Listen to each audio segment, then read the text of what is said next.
शनिवारची सुट्टी सकाळी उठल्यानंतरनं मुलींना पॅनकेकचा आज ब्रेकफास्ट करवला. काल शर्वरीने सांगितलं होतं आज तिला पॅनकेक खायचे आहेत आणि दोघींनाही पॅनकेक आवडतात. तर पॅनकेक दिले त्यानंतरनं तेल त्यांच्या दोघींच्या केसांना मस्त लावून मसाज केलेली. 1-1.5 तास केसांमध्ये तेल मुरल्यानंतरनं छान त्यांचे केस धुवून घेतले.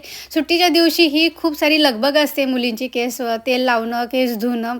त्यानंतरनं गाडी आज क्लीन करायला बाहेर आले. खूप थंडी होती आणि या थंडीमध्ये असंच राहून जाते. तर आज वेळ काढला कारण गाडी यातून खूप घाण झाली होती.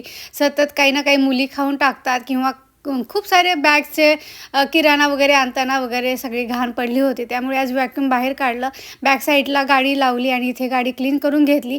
इथे श्रीमूचं आपलं चालू होती बडबड, तिचं काहीतरी सांगायचं किंवा आई रिकामी बसलेली दिसली की तिला खूप सारे गाणे वगैरे म्हणून दाखवायचे असतात. त्यानंतरनं सुपर मार्केटमध्ये आलं, सगळी ग्रॉसरी घेतली.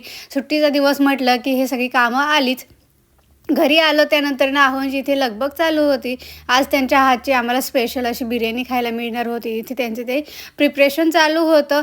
संध्याकाळी मुलींनी मस्त मूव्ही लावला आणि इथं श्रीमयी आश्चर्याने बघते कारण की आम्ही इथे मुवाना 2 मूव्ही लावलेला आणि मुलींची खूप दिवसापासून इच्छा होती की मुवाना 2 पाहायला थिएटरमध्ये जायचं आहे. परंतु थंडीमुळे झालं नाही. त्यामुळे आम्ही आज घरीच मूव्ही विकत घेतलेला आणि सगळ्या फॅमिलीने मिळून या मूव्हीचा आनंद घेतला.